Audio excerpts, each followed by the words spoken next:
tô aqui com O Medo e a Liberdade, Como a Segunda Guerra nos Transformou. Confesso que tô economizando as últimas 30 e poucas páginas dele. Hoje eu já li mais um pouco, e aí eu tô entre acabar ele no final de semana e acabar ele hoje, porque esse livro tem uma escrita muito convidativa, muito agradável de ler. O autor explica as coisas assim com uma clareza, com uma construção de raciocínio tão boa que automaticamente se torna um livro convidativo para ser lido no auge de uma sexta-feira à noite. Eu estava atualizando o aplicativo e eu vou mostrar para vocês aqui. Para quem não sabe, eu desenvolvi um aplicativo de organização e planejamento de leitura. Então, na medida que você acrescenta o livro, quantas páginas ele tem, o dia que você pretende começar e o dia que você pretende terminar, ele faz todo o tipo de conta, de planejamento. E conforme você faz as atualizações de leitura, ou seja, colocando em que página, colocando quantas páginas você leu em determinado dia, ele gera diferentes tipos de estatísticas, que não são só informaçõezinhas bonitinhas, são coisas úteis para você. E para além da visão assim individual de cada livro, tem o resumo diário, que ele te mostra quantas páginas você tem que ler por dia de cada uma das leituras, e a visão semanal. Então, às vezes você não quer atualizar diariamente a leitura, mas você vai saber para cada uma delas quanto você precisa ler por semana, cada um desses livros, e a totalidade das páginas por semana que você tem que ler de todas as leituras em andamento. Eu particularmente acho muito, mas muito útil ter essas informações, porque como eu leio uma boa parte deles todos os dias, eu não tenho que ficar recalculando. O aplicativo já faz isso pra gente. Toda vez que eu uso ele, eu fico numa satisfação tão grande, porque isso aqui é a materialização de tudo que eu sempre quis, sabe? Então, por exemplo, hoje eu teria que ter lido 7 páginas dele. Eu li 25. Li um pouquinho a mais. E a minha meta semanal para eu estar em dia com essa leitura seria de 98 páginas até domingo. Eu li 152. E aí, na visão individual dele, dá pra ver aqui, 7 páginas por dia, 98 páginas por semana. Como eu fui fazendo as atualizações, né, dando check nas páginas diárias ou então semanais, depois ele mantém registrado todas as suas atualizações de leitura. Aí fica mais ou menos assim. Então, até agora, contabiliza 45 dias corridos de leitura. Se eu terminar na data máxima que eu coloquei aqui, que foi especificamente dia 9/8, coloquei dia 9 como uma data máxima a título de organização, considerando outras leituras, enfim, considerando o meu planejamento. Inclusive, a minha intenção era ter terminado ele no mês passado, só que eu senti necessidade de estender esse prazo, fiz isso e tá tudo certo. Olha só isso aqui, se não tivesse acontecido a Segunda Guerra, estima-se que só na União Soviética teria pelo menos 50 milhões de pessoas a mais vivendo lá. Porque é necessário considerar não só as pessoas que de fato morreram, como também as famílias que deixaram de ser formadas, né? As crianças que não nasceram por causa da guerra. Uma outra repercussão direta foi que, depois de toda essa confusão pós-guerra, os pais começaram a incentivar que os filhos se casassem o quanto antes, que tivessem filhos o mais cedo que pudessem. Então existiu essa corrida para recuperar o tempo perdido. E disso, outras muitas consequências acontecem, como por exemplo, essa súbita elevação de natalidade, que foi chamada de baby boom.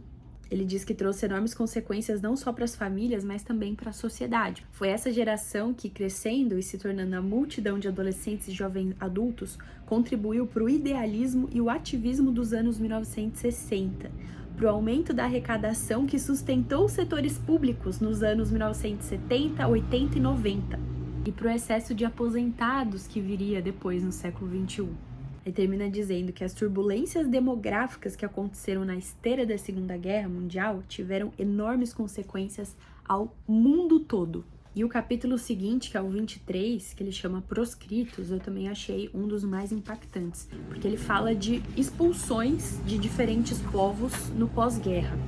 Ele começa contando a história de uma família que morava na Tchecoslováquia, e por mais que eles fossem alemães, a região onde eles moravam ali, perto dos Montes Cárpatos, falava basicamente húngaro. e a família dele, como uma grande parte dos alemães que moravam ali, foram expulsas daquela região e nunca mais voltaram.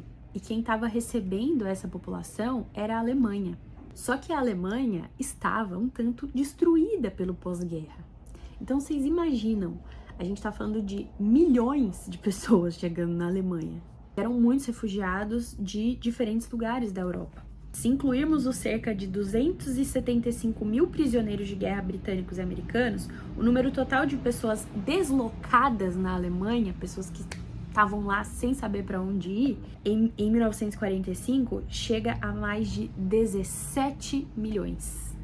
Aí agora ele vem com o strike, olha só.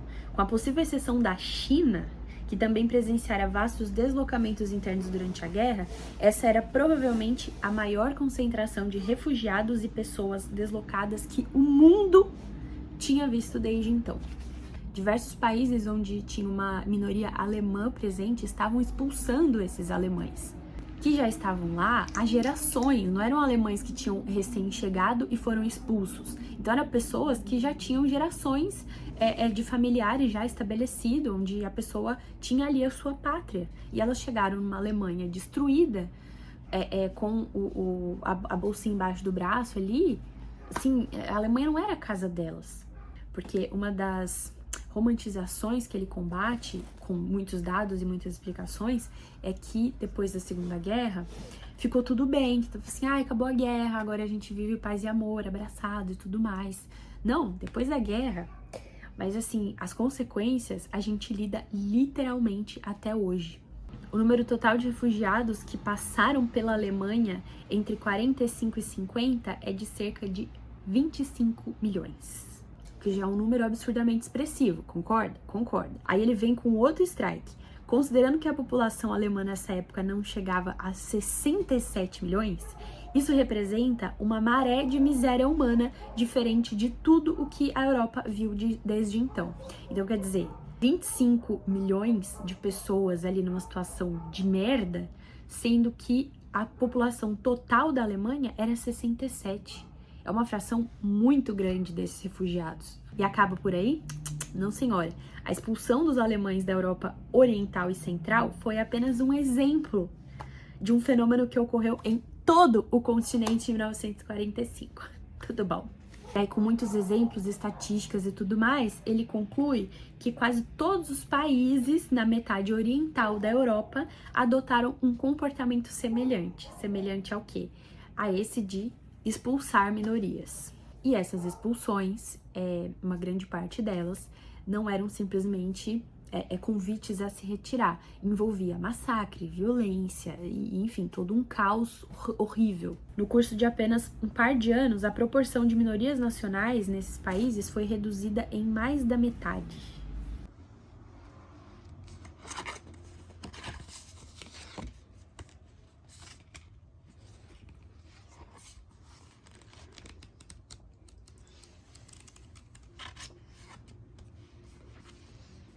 E aí, cara, o que você tá fazendo aí? Tô lendo aqui. O que você tá lendo? Crônicas Saxãs, quarto. A dicção da Tata Werneck agora. Tá lendo o quê? Qual é, mano? As Crônicas Saxônicas. Qual livro? O quarto. Tá gostando? Yeah. Olha aqui pro vídeo, cara. Tô te Ô, gravando. moça, desculpa, eu tava Você é lendo. blogueiro. Agora eu tava lendo. Não, agora não. Pausa forçada. Vou quando eu tô chegando. A casa do... O quarto dos senhores idosos, cheio de suplemento ali atrás. Tomar de dormir. Ele tem a função icônica nessa casa de pegar suplemento pra gente Cuidar toda da véia. noite. Isso quando ele não dorme quase que antes de encostar na cama, né? Não dorme em pé, e aí esquece e eu também esqueço. Aí toma dobrado. Aí no outro dia ele chega, 30 casas. Pelo menos eu sou bom de matemática. Viu? Isso tem consequência dos idosos, esquece de tomar o suplemento. Mas quanto da sua leitura? Isso sem contar que eu tomaria na hora do almoço, né? Mas Mas eu não gosto de tomar na hora do almoço, eu gosto de tomar antes de dormir. Aí ele deixa pra eu tomar também antes de dormir, porque ele me entrega tudo. Isso é casamento, querido. O nome disso nada mais é do que casamento. Conta do livro. Muito bom. Melhor que a série. Bem melhor. Muito diferente. Tem personagens muito importantes que nem existem na série. Tem personagens na série que... E eles inventaram? Exatamente. Licença poética. Sim, licença. Quantos livros são? São 7. Ah, então rapidinho você Na acaba. metade. Você vai querer ler Dexter depois? Tem um caso na fila. Eu tô lendo pra caramba. Poxa. Ah, é? Eita, marido de Só não blogueira leio mais porque tem que literária. trabalhar pra caramba também. Você aproveita bem, né? Yep.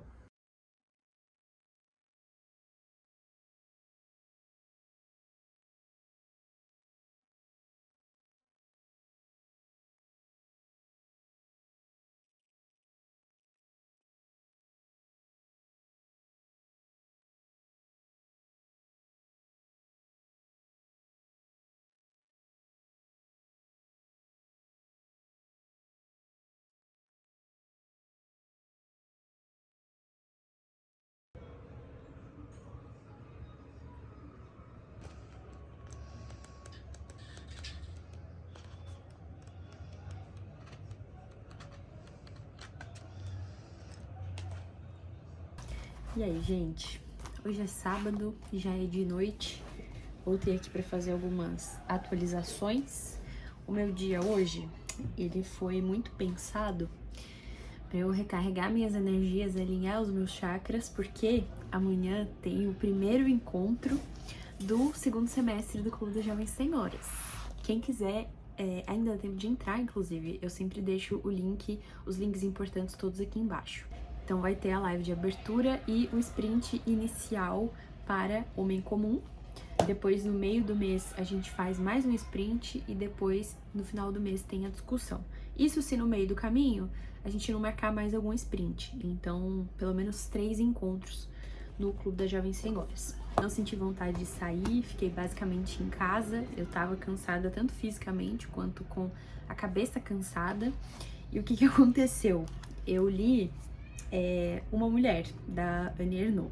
E se eu já tava mais introspectiva, se eu já tava assim mais quietinha, esse livro, ele não fez nada pra mudar a situação, muito pelo contrário. Eu terminei a leitura, eu não vou dizer em prantos, talvez em prantos seja um pouco exagerado, mas eu fiquei muito emocionada, assim, quase que abalada. Em prantos seria exagero, muito abalada não. Enquanto em O Lugar ela fala sobre o pai, sobre a família do pai, a relação dela com o pai durante a vida e a questão de quando ele morreu e tudo mais, em Uma Mulher ela faz a mesma coisa, só que em relação à mãe dela. Como que a relação com eles foi sendo transformada ao longo do tempo, também por influência da memória, ainda mais depois que eles falecem. E esse é um aspecto que me pega muito, porque mesmo que a pessoa que a gente ama não esteja mais aqui, a nossa relação com ela tende a mudar também, porque conforme passa o tempo e a gente lembra de coisas, a gente vive situações, coisas que a gente escutou da pessoa, que a gente viveu com a pessoa, enfim, tudo isso meio que vai se remodelando. E ela traz exatamente isso nesses 2 escritos. Mas o que ela fala sobre a mãe, olha, me pegou. O do pai eu gostei muito, eu falo bastante lá no vídeo, mostro até anotações, enfim. Mas, obviamente, a relação dela com os 2 era muito diferente. Então, ela mesma vai dizer aqui no Uma Mulher que com o pai ela se divertia. Com a mãe, ela tinha uma relação, assim, ela tinha uma cumplicidade. Mesmo que o relacionamento delas fosse bastante oscilante e controverso, porque vou dizer assim que pro contexto da época era normal, mas a mãe, a gente olhando hoje, a mãe tratava ela bastante mal, tanto em relação à tratativa, a modo de falar, de ser grossa mesmo, de xingar de coisas muito pesadas, não é uma questão de ser firme, né, aí já entra assim numa grosseria mesmo, quanto de violência física.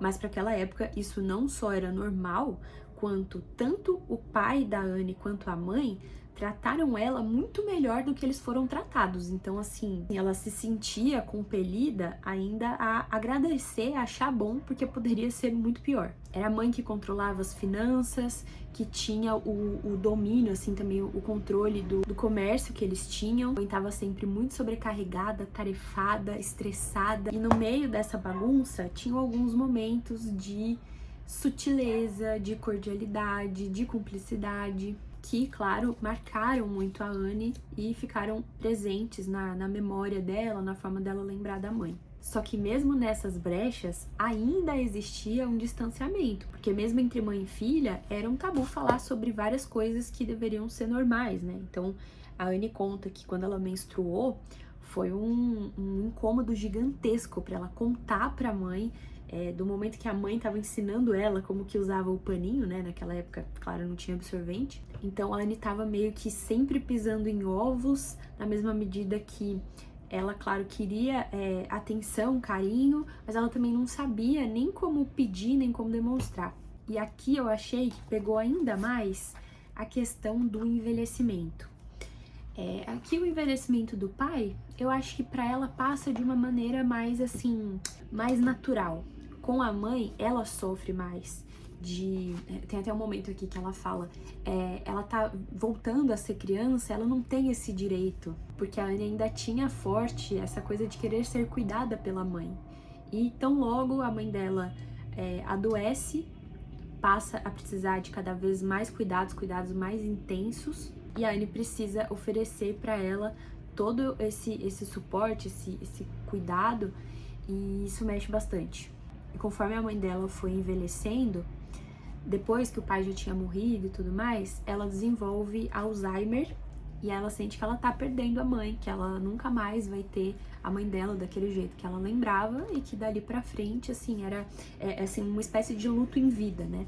E nesses momentos que ela fala sobre o envelhecimento da mãe, ela volta bastante nas memórias, assim, como que ela lembrava da mãe dela jovem, arrumada, bonita, na voz, no cabelo, no cheiro, no jeito de andar. E uma coisa que eu achei lindíssima é que, assim, a mãe, ela não pôde estudar.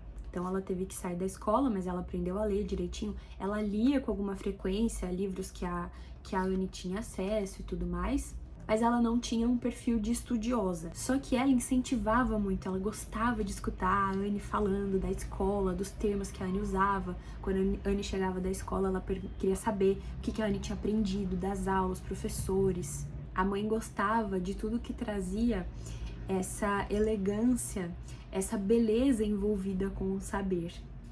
E por isso também a Anne diz que tinha mais conexão com ela do que com o pai. Eu a julgava superior ao meu pai, porque ela me parecia mais próxima das professoras e dos professores. Tudo nela, a autoridade, a ambição, as vontades, lembravam a escola. Havia entre nós uma cumplicidade da qual ele estava excluído, em torno da leitura, dos poemas que eu recitava para ela, dos docinhos no salão de chá. Com ele me divertia, com ela tinha conversas. Só que na adolescência o negócio pegou fogo, porque o maior medo da mãe da Anne é que ela se engraçasse com algum cara, engravidasse. Ela falava que isso ela não poderia ser desgraçada por isso, porque para a situação da época aquilo acabaria com a vida da Anne. Então ela fazia de tudo para ter a Anne absolutamente sob controle, e isso gerou assim não só um distanciamento, mas gerava muitas brigas. A Anne queria se revoltar, enfim. E pro final do livro tem um trecho que às vezes ela lembrava, a mãe da Anne: fiz de tudo para que minha filha fosse feliz, mas ela não foi mais feliz por causa disso. Então ainda tinha esse peso, assim, da mãe da Anne querer proporcionar para ela o que ela mesma não pôde viver, só que por essa intervenção outras consequências aconteceram e no final das contas o negócio não saiu como planejado. Olha, eu amei, vou levar esse livro para terapia. Terminei de ler ele com muita saudade da minha mãe, pensando assim, ele me destravou memórias da minha infância, da minha forma de enxergar a minha mãe, e nesse sentido eu tô dizendo literalmente, do ponto de vista, tipo assim, a memória fotográfica, e eu tenho uma memória assim, muito boa nesse sentido, do meu ponto de vista enquanto criança, então assim, aquele ângulo de baixo pra cima, da minha mãe fazendo coisas, de como ela era fisicamente. Não foi uma experiência confortável, nem fácil pra mim, nem assim, ai, que delícia, sabe? Agradável. Delícia no sentido da escrita da Anne, porque vocês podem concluir muito facilmente que eu tô assim, magnetizada, hipnotizada, enfeitiçada, não sei como dizer, por essa mulher aqui, né? Foi dolorido, chorei, tô aqui ainda carregando isso e processando outras coisas, mas isso aí vai ter que ficar pra sexta que vem, que é o dia que eu tenho que eu tenho psicóloga.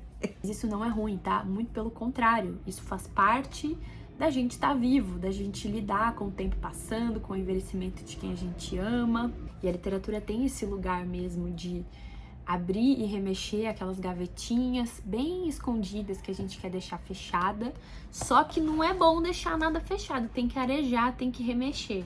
E o próprio homem comum é a materialização disso, dessas consequências de uma vida que a gente fica olhando pra cá e a panorâmica aqui, sabe? A gente ignora e as gavetas todas fechadas. E na quinta, eu li O Jovem, que assim, é a amostra grátis, né?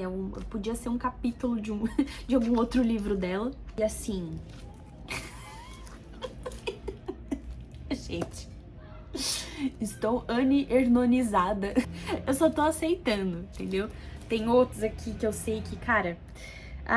vai ser difícil, vai mexer comigo, mas vocês me conhecem. Pra eu pegar coisa assim, leve pra ler, ainda mais de ficção, eu não pego. Eu pego tijolada, eu pego martelada na cabeça e trituração no coração. E depois, os meus cadernos que me aguentem e a minha psicóloga que lute, mas também o trabalho dela, né? Tá tudo nos conformes. Se vocês quiserem depois um vídeo fazendo não um ranking, porque eu não sou muito fã dessa coisa do ranking, das estrelas e tudo mais, mas assim, fazendo um panorama da minha experiência, comentando o que eu indico ler primeiro, porque eu acho que eu tenho certeza, o fato de eu ter lido Escrita como Faca e Os Anos antes desses outros dela, que ela conta a história dela e tudo mais, foi a diferença total. Foi essencial para eu ter essa experiência maravilhosa, sensacional que estou tendo. Até porque, quando eu comecei em 2023 a ler O Jovem, eu não fui para frente. Ele deste tamanho e eu consegui não acabar de ler esse livro, porque ele me prendeu zero. Eu esperava que isso fosse acontecer? Não esperava. Aí, com esse ensejo do Escrita como Faca no Clube das Jovens Senhoras, que foi uma releitura pra mim, aí de bônus a gente leu Os Anos, e a porteira abriu, entendeu? A porteira abriu e eu entrei nesse território de Annie Ernaux, e aí estamos. Tô abalada? Sim. Estou um tanto devastada? Também. Mas faz parte.